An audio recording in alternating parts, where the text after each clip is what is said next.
తరువాత మేము క్వీన్స్ బాత్కి వెళ్లాము. క్వీన్స్ బాత్ హంపిలోని క్వీన్స్ బాత్ అనేది విజయనగర సామ్రాజ్య కాలంలో ప్రబలంగా ఉన్న నిర్మాణ నైపుణ్యానికి ఉదాహరణగా ఉన్న ఒక భారీ స్నానం. ఇది హంపిలోని రాయల్ ఎన్క్లోజర్ ప్రవేశ ద్వారం దగ్గర ఉంది. విజయనగర సామ్రాజ్య కాలంలో నిర్మించబడిన క్వీన్స్ బాత్ నిర్మించబడిన 500 సంవత్సరాల తర్వాత నేటికీ సందర్శకులను ఆకట్టుకుంటుంది. క్వీన్స్ బాత్ విజయనగర రాజకుటుంబానికి చెందిన మహిళల కోసం అచ్యుత రాయలు నిర్మించినట్లు నమ్ముతారు. క్వీన్స్ బాత్ అని పేరు పెట్టబడినప్పటికీ ఇది రాజు మరియు అతని రాణుల ప్రైవేట్ స్నానపు గదిగా ఉపయోగించబడింది. విలాసవంతమైన స్నానం ఒక రాజా ఆనంద సముదాయం అని కూడా నమ్ముతారు. ఈ నమ్మకం రాయల్ ఎన్క్లోజర్ వెలుపల ఉన్న స్నాన ప్రదేశం కారణంగా ఉంది. క్వీన్స్ బాత్ అనేది సరళమైన బాహ్య మరియు అలంకరించబడిన లోపలి భాగంతో విస్తృతమైన నిర్మాణం. ఇస్లామిక్ నిర్మాణ శైలిలో నిర్మించబడిన ఈ అద్భుతమైన పరివేష్టిత స్థలం హంపిలోని ఇతర ప్రైవేట్ లేదా పబ్లిక్ బాత్ల కంటే ప్రత్యేకంగా రూపొందించబడింది. క్వీన్స్ బాత్ ఒక దీర్ఘచతురస్రాకార భవనం. నిర్మాణం 30 చదరపు మీటర్ల విస్తీర్ణంలో ఉంది. నిర్మాణం మధ్యలో నిర్మించిన పెద్ద పల్లపు స్నానం 15 చదరపు మీటర్ల విస్తీర్ణం మరియు 1.8 మీటర్ల లోతు కలిగి ఉంది. స్నానం చుట్టూ అందమైన వంపు కారిడార్లు, స్తంభాలు మరియు కిటికీలతో అలంకరించబడిన బాల్కనీలు ఉన్నాయి. స్నానానికి చుట్టుపక్కల ఉన్న ప్రతి వంపు బే, పైకప్పులపై క్లిష్టమైన చెక్కిన గార అలంకారాలు మరియు వంపు బేలపైన ఉంచబడిన సొరంగాలతో అలంకరించబడి ఉంటుంది. స్నానపు అంతస్తు వరకు రాతి మెట్లు ఉన్నాయి. అయితే స్నానానికి పైకప్పు లేదు మరియు అది ఆకాశానికి తెరిచి ఉంటుంది. హంపి పురాతన కాలంలో భవనాలు, ట్యాంకులు, స్నానాలు మరియు దేవాలయాలకు నీటిని అందించడానికి నిర్మించబడిన అక్విడెక్ట్లు మరియు కాలువల యొక్క ఆడంబరమైన నెట్వర్క్ను కలిగి ఉంది. హంపిలోని ఇతర పబ్లిక్ స్నానాల మాదిరిగానే క్వీన్స్ బాత్ కూడా మంచినీటి సరఫరా కోసం అక్విడెక్ట్తో అనుసంధానించబడి ఉంది. భవనానికి అన్ని వైపులా చుట్టూ కందకం ఉంది. కందకం దాటి స్నానానికి చేరుకోవడానికి వంతెన ఉంది. స్నానం చేసే సమయంలో భవనంలోకి ఎవరూ రాకుండా ఉండేలా కందకం రూపొందించబడిందని భావిస్తున్నారు. క్వీన్స్ బాత్ ఇప్పుడు ఖాళీ నిర్మాణం. దాని గోడలు ప్రకాశాన్ని కోల్పోయాయి. భవనం తన వైభవాన్ని కోల్పోయింది. విజయనగర హిందూ రాజులే కట్టినారు. ఇక్కడి నుంచి ప్యాలెస్ 1 కిలోమీటర్ దూరంగా ఉంది. రాణిగారి పల్లక్కిలో వచ్చేది ఇక్కడ స్విమ్మింగ్ చేసేకి పల్లక్కిలో. అంటే ఇది రోజు స్విమ్మింగ్ పూల్ కాదు, ఇది జస్ట్ జలక్రీడ అనమాట. అంటే సైకిల్తో పాటు వచ్చి స్విమ్మింగ్ చేసేది తిరుమలాదేవికి.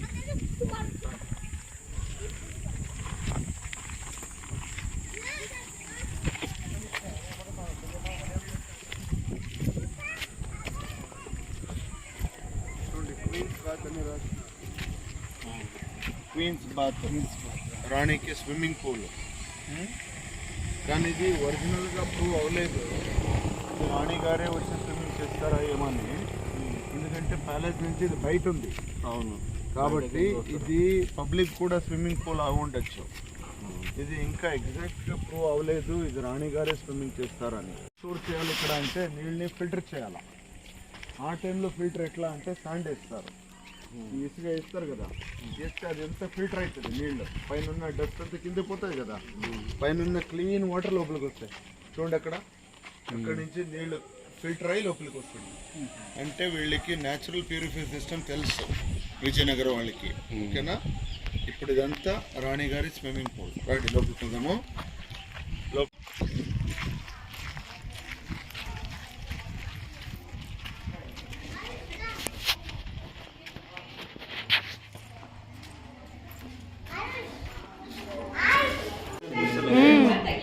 పెద్దది ఉంది బిల్డింగ్.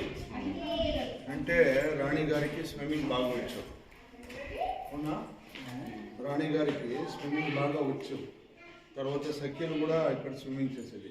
ఇవన్నీ గ్యాలరీస్. ఆ స్విమ్మింగ్ చేసేటప్పుడేమో ఫ్లవర్ వేసేది. ఫుల్ నీళ్ళు, ఆ పైనంతా ఫ్లవర్స్ పెటల్స్. ఇది ఒక స్విమ్మింగ్ పూల్ లాగా, ఇది లేకపోతే స్పా లాగా. ఇస్లామిక్ స్టైల్లో పెట్టినారు. ఎందుకంటే విజయనగరం అన్ని ధర్మం వాళ్ళు ఉండేవాళ్ళు. అన్ని జనాలు 5 లక్షల జనాలు కదా, అన్ని ధర్మాలు ఉండేవాళ్ళు. చూడండి, ఒకలాగా ఇంకో లేదు. ఇదిలాగా అది లేదు, అదిలాగా అది లేదు. 24 ఉన్నాయి ఇట్లా డూమ్స్, వేరే వేరే ఉన్నాయి. ఈ ఈ విండోస్ ఎందుకు పెట్టారంటే లోపల నీళ్లు రావాలి, గాలి రావడానికి మంచిగా బ్రీజింగ్ వస్తుంది. ఈ బిల్డింగ్ ని గారెలో కట్టినారు. గార బయట ఉంది, గార ఉంది. ఇంటిగా గార అంటాం కదా, ఓల్డ్ సిమెంట్. ఇది కొత్తగా రిపేర్ అయింది, ఎందుకంటే జనాలు మంచి మంచి పేరు రాసినారు, అందుకోసము రిపేర్ అయింది. చూడండి, ఇది పేరు క్వీన్స్ బాత్. చూడండి ఎంత పెద్దది ఉంది, అవునా? అన్నిట్లో ఫ్రెష్ వాటర్ వచ్చి బాత్ వాటర్ వచ్చి ఇక్కడి నుంచి బయటికి వెళ్ళేది. రాణి గారి స్విమ్మింగ్ పూల్. ఇదంతా ఓల్డ్ గారామ్ అన్నమాట. ఇది కొత్తదంతా. ఇక్కడ ఒక్కటే ఒక ఫోటో తీసుకుంటాను.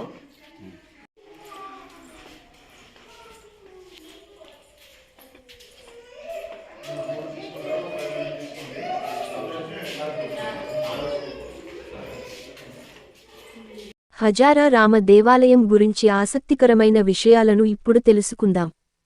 హంపిలోని హజారా రామ దేవాలయం ఒక ముఖ్యమైన పుణ్యక్షేత్రం. ఈ అందమైన ఆలయం రాజప్రాంతం మధ్యలో ఉంది.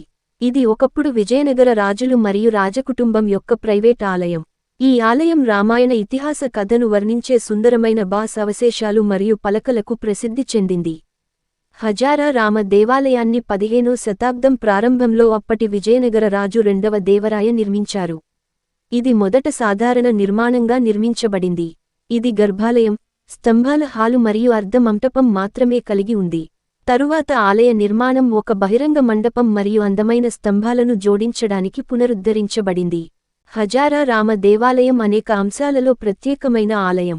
గుడి అందరి దృష్టిని ఆకర్షించే మొదటి విషయానికి దాని పేరు. హజారా రామ అనే పదానికి అక్షరార్థంగా 1000 రాముడు అని అర్థం మరియు ఆలయాన్ని పాలించే దేవతను వర్ణించే అవశేషాలను సూచిస్తుంది. ఆలయ గోడలు రాతిపై చెక్కిన రామాయణ కథను కలిగి ఉంటాయి. ఆలయం వెలుపలి గోడలు రాముడు మరియు కృష్ణుడి అవశేషాలతో అలంకరించబడ్డాయి. ఆ సమయంలో దసరా పండుగ ర్యాలీలో పాల్గొనే గుర్రాలు, ఏనుగులు, పరిచారకులు, సైనికులు మరియు నృత్య మహిళల ఊరేగింపులను కూడా శేషాలపై చిత్రీకరించారు. భారతదేశంలో ఎక్కడైనా కనిపించే అత్యంత విస్తృతమైన వాటిలో అవశేషాలు ఉన్నాయి. ఆలయానికి ఉత్తరం వైపు విశాలమైన పచ్చిక ఉంది. ఆలయ ప్రాంగణంలోకి ప్రవేశించడానికి 2 భారీ గేట్వేలు ఉన్నాయి. ఆలయం లోపలి భాగంలో అలంకారమైన శిల్పాలతో కూడిన స్తంభాలు ఉన్నాయి. 3 రంధ్రాలతో కూడిన ఖాళీ పీఠం ఒకప్పుడు ఈ ఆలయంలో రాముడు, లక్ష్మణుడు మరియు సీత విగ్రహాలు ఉండేవని సూచిస్తుంది. ఆలయ సముదాయం లోపల ఇలాంటి పురాణ గోడ శిల్పాలతో ఒక చిన్న మందిరం ఉంది. అదనంగా ఈ మందిరం గోడలపై కూడా విష్ణుమూర్తి వర్ణనలు ఉన్నాయి. ఈ ఆలయం విజయనగర శిల్పుల అద్భుతమైన నైపుణ్యానికి ఉదాహరణగా నిలుస్తుంది. ఈ దేవాలయం పేరు హజారా రామ.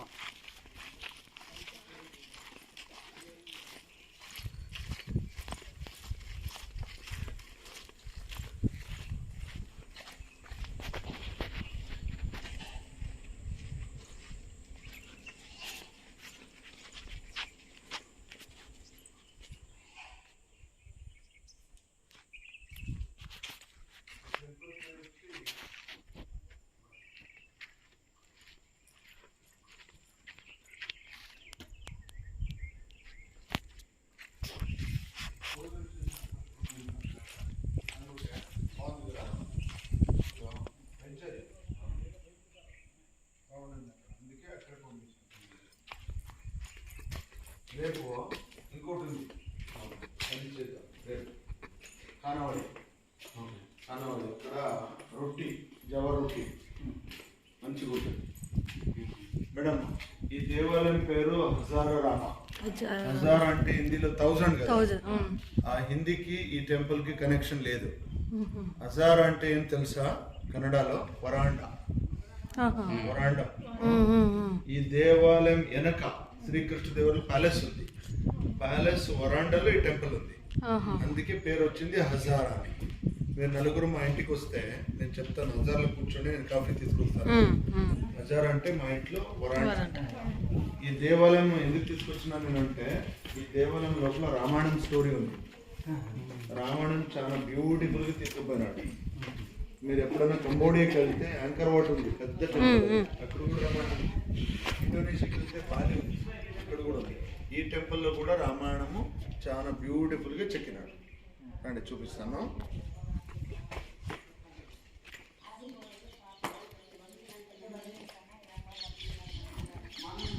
ఈ దేవాలయం లోపల మూర్తి లేదు, కానీ బయట ఉన్నంత మంచిగా ఉంది. రామాయణం చూపిస్తాను రండి.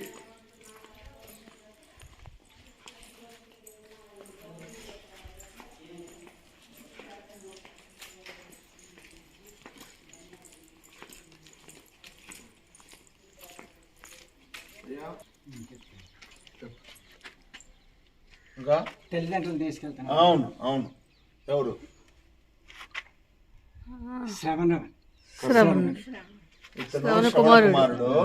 శ్రవణ కుమారుడు మాతాపితృని తీర్థయాత్ర తీసుకుపోతున్నాడు. వాళ్ళకి కళ్ళు లేదు కదా, ఆ డోలీలో తీసుకుపోతున్నాడు. అప్పుడు వాళ్ళకి నీళ్ళ అవకాశం ఉంది, అంటే నీళ్లు కావాల్సింది తీర్థయాత్ర టైంలో. ఆ డోలీని శ్రవణుడు ఆ ట్రీకేసి నీళ్లు తీసి వెళ్ళినాడు. అప్పుడు దశరథ మహారాజా శబ్దవేద బాణంతో కొడతాడు, ఆ నీళ్లు సౌండ్ వచ్చి. శబ్దవేద బాణం ముగ్గురికి తెలుసు. ఒకటి అర్జునుడు, ఒకటి ఏకలవ్య, ఇంకోటి దశరథుడు. ఎక్కడ శబ్దం వస్తుంది అక్కడ కుట్టగలరు వీళ్ళు.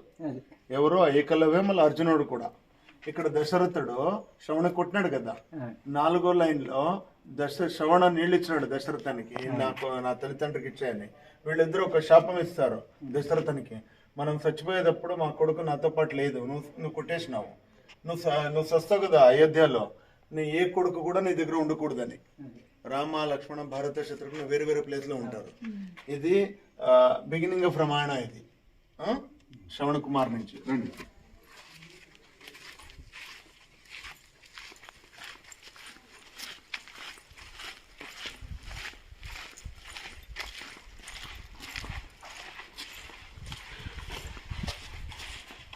ఇక్కడ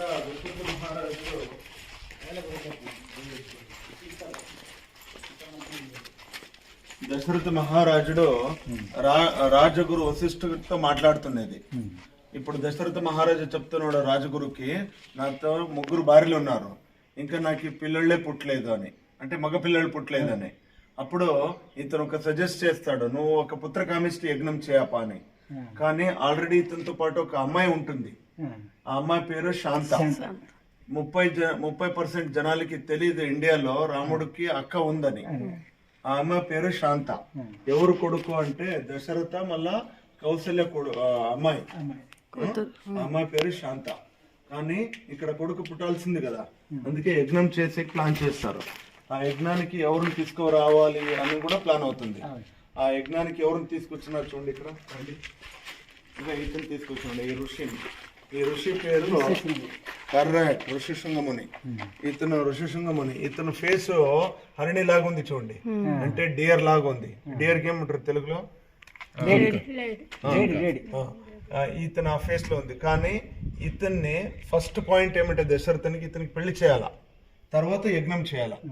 దశరథుడు ఎన్నో మగ లేడీస్ ని పంపిస్తాడు పెళ్లి చేసుకొని, ఎవరు ఇతను ఒప్పుకోలేదు. ఎందుకంటే ఇతను ఫేస్ చూడండి ఎట్లుంది. అందుకే లాస్ట్ లో ఫైనల్ గా శాంత వస్తుంది, ఆమె పెళ్లి చేసుకుంటుంది ఇతన్ని. తర్వాత వాళ్ళిద్దరు వచ్చి అయోధ్యలో ఆ యజ్ఞం చేస్తారు. ఆ యజ్ఞం నుంచి అగ్నిదేవ్ బయటకు వచ్చినాడు. ఆ పాయసం ఇచ్చినాడు చూడండి. ఆ పాయసం 3కి ఇస్తారు, కౌసల్య, కైకే, సుమిత్ర. కౌసల్య నంద రాముడు, కైకే నంద భరత, సుమిత్ర నంద లక్ష్మణ, శత్రుఘ్న. ఏమో చిన్నది కదా, 2 టైంల పాయసం ఇచ్చినాడు చూడండి. 2 పుడతారు, లక్ష్మణ, శత్రుఘ్న. ఓకే, ఇది వేద పాఠశాల జరుగుతుంది. ఇక్కడ రాముడు పెద్దడాయి తాటకి సమారం చేస్తున్నాడు. ఇది లైన్ 1, అది లైన్ 2, అది లైన్ 3. ఈ టెంపుల్ మనం 3 చుట్టూ ప్రదక్షిణ చేసినాం అనుకోండి, మాకు రామాయణం తెలుస్తుంది. సో ఈ దేవాలయం బాగా బ్యూటిఫుల్ గా కట్టినారు. కానీ ఆ టైంలో రామాయణం చెక్కినారు. కొట్టెకి తీసుకుపోతాడు కదా, అప్పుడు అహల్య గౌతమ ముని శాపంతో రాయి అయిపోయి ఉంటుంది కదా, రాముడు పాదాలు తాకి శాప విమోచనం అవుతుంది. మళ్ళీ వీళ్ళిద్దరు సుబాహు, మారీచ, వీళ్ళిద్దరు తాటకి కొడుకులు. వీళ్ళు రివెంజ్ చేసేకి వస్తుంటారు రామలక్ష్మణికి. రామ సుబాహుని కొడతాడు. తర్వాత వాళ్ళంతా మిథిల నగరికి వస్తారు, జనకపురకి. ఇక్కడ ఇతను సీతాస్ ఫాదర్, ఇతను పేరు జనక మహారాజా. వీళ్ళు 3 ఉన్నారు కదా, శివధనస్సు చూసేకి వచ్చి ఉంటారు. వీళ్ళకి తెలియదు ఇక్కడ సీతా స్వయంవరం జరుగుతుంది అని. ఇతనికి చాలా ఇన్సల్ట్ అవుతుంది. రావణ కూడా ఉంటాడు కదా ఇక్కడ. అప్పుడు ఇతను విశ్వామిత్రుడు చెప్తున్నాడు, ఇతను అయోధ్య యువరాజు, ఇతను ఎత్తుగలడు ఆ బిల్లుడిని. ఇక్కడ చూడండి, రాముడు ఆ ధనుస్సుని ఎత్తి కొడుతున్నాడు. కానీ రాముడి దగ్గర ఒక ధనుస్సు ఉంటుంది కదా, లక్ష్మణుకి ఇచ్చినాడు. చూడండి ఇక్కడ, ఇక్కడ డబల్ ఉంది. అవునా? ఇతని పేరు జనక మహారాజా, ఈ ఊరు పేరు జనకపుర.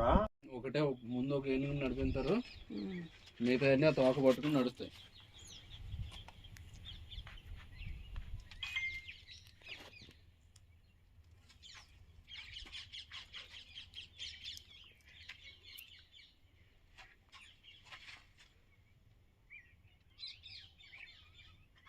ఇక్కడ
పాన్ సుపారీ బజార్ గురించి ఆసక్తికరమైన విషయాలను ఇప్పుడు తెలుసుకుందాం. పాన్ సుపారీ బజార్ హంపి యొక్క శిథిలమైన మార్కెట్ ప్రదేశం. ఇది ప్రఖ్యాత హజారా రామ దేవాలయం యొక్క ప్రధాన ద్వారం ఎదురుగా ఉన్న ప్రాంతంలో ఉంది. ఇది హంపిలోని రాయల్ ఎన్క్లోజర్లో ఉన్న ఏకైక ఆలయం. విజయనగర సామ్రాజ్య కాలంలో ఉన్న 4 ప్రధాన మార్కెట్ ప్రదేశాలలో పాన్ సుపారీ బజార్ ఒకటి. నేడు మార్కెట్ స్థలం దాని అద్భుతమైన గతానికి శేషం మాత్రమే. అయినప్పటికీ శిథిలమైన మార్కెట్ స్థలాన్ని ఇప్పటికీ పెద్ద సంఖ్యలో పర్యాటకులు సందర్శిస్తారు. వారు చాలా కాలంగా నాశనం చేయబడిన విజయనగర రాజ్యం యొక్క అవశేషాలను అన్వేషించడానికి ఇష్టపడతారు. విజయనగర సామ్రాజ్య పాలనలో పాన్ సుపారీ బజార్ ఒక ముఖ్యమైన మార్కెట్ ప్రదేశంగా భావించబడుతుంది. హంపి రద్దీగా ఉండే రోజుల్లో పాన్ సుపారీ బజార్ ఒక ముఖ్యమైన వ్యాపార కేంద్రంగా భావించబడుతుంది. ఇది అభివృద్ధి చెందుతున్న మార్కెట్ ప్రదేశం. ఇక్కడ సుదూర మరియు సమీప ప్రాంతాల నుండి వ్యాపారులు తమ వస్తువులను విక్రయించడానికి తరలివచ్చేవారు. విజయనగర సామ్రాజ్యం నిజంగా చాలా సంపన్నమైన రాజ్యమని మార్కెట్ స్థలం ఉనికిని రుజువు చేస్తుంది. ఇది సుదూర దేశాలు మరియు రాజ్యాల నుండి కూడా వ్యాపారులను ఆకర్షించింది. పాన్ సుపారీ బజార్ పేరును విజయనగర సామ్రాజ్యం యొక్క 9వ రాజు దేవరాయ II క్రీ. శ. 1424 నుండి 1426 శాసనంలో చూడవచ్చు. విజయనగర సామ్రాజ్య హయాంలో సుదూర ప్రాంతాల నుండి హంపిని సందర్శించిన అనేక మంది వ్యక్తుల రచనలలో మార్కెట్ స్థలం ప్రస్తావన కూడా కనిపిస్తుంది. పాన్ సుపారీ బజార్ అనే పేరు పాన్ మరియు సుపారీ అనే 2 పదాల కలయిక అని స్పష్టంగా సూచిస్తుంది. పాన్ మరియు సుపారీ అనే పదాలు వరుసగా తమలపాకు మరియు అరెక గింజలను సూచిస్తాయి. మిశ్రమ పదంగా పాన్ సుపారీ అంటే సాధారణంగా తమలపాకు మరియు అరెక గింజల మిశ్రమం, ఎంపిక చేసిన సుగంధ ద్రవ్యాలు, స్వీటెనర్లు మరియు సున్నపు రాతి పొడి మరియు నీటి పేస్ట్. హజారా రామ మందిరం సమీపంలో ఉన్న మార్కెట్కు పాన్ సుపారీ బజార్ అని ఎందుకు పేరు పెట్టారో స్పష్టమైన సూచనలు లేవు. మార్కెట్ ప్లేస్ యొక్క ప్రత్యేక పేరు వెనుక ఉన్న కారణాలలో ఒకటి రాయల్ ఎన్క్లోజర్ సమీపంలో ఉన్న ప్రాంతంలో పెద్ద సంఖ్యలో అరెకా గింజ తోటలు ఉండటం వల్ల కావచ్చు. పాన్ సుపారీ బజార్ నేడు శిథిలావస్థకు చేరుకుంది. ఒకప్పుడు వైభవంగా వెలుగొందుతున్న మార్కెట్ స్థలం ఇప్పుడు పనిచేయడం లేదు. వాస్తవానికి ఈ పురాతన మార్కెట్ స్థలం యొక్క ఖచ్చితమైన స్థానం వాస్తవ ప్రపంచంలో కంటే హంపి మ్యాప్లలో స్పష్టంగా చూడవచ్చు. మార్కెట్ స్థలంలోని కొన్ని భాగాలు శిథిలాల మధ్య చూడవచ్చు. పాన్ సుపారీ బజార్ రాయల్ ఎన్క్లోజర్ సమీపంలో ఉంది.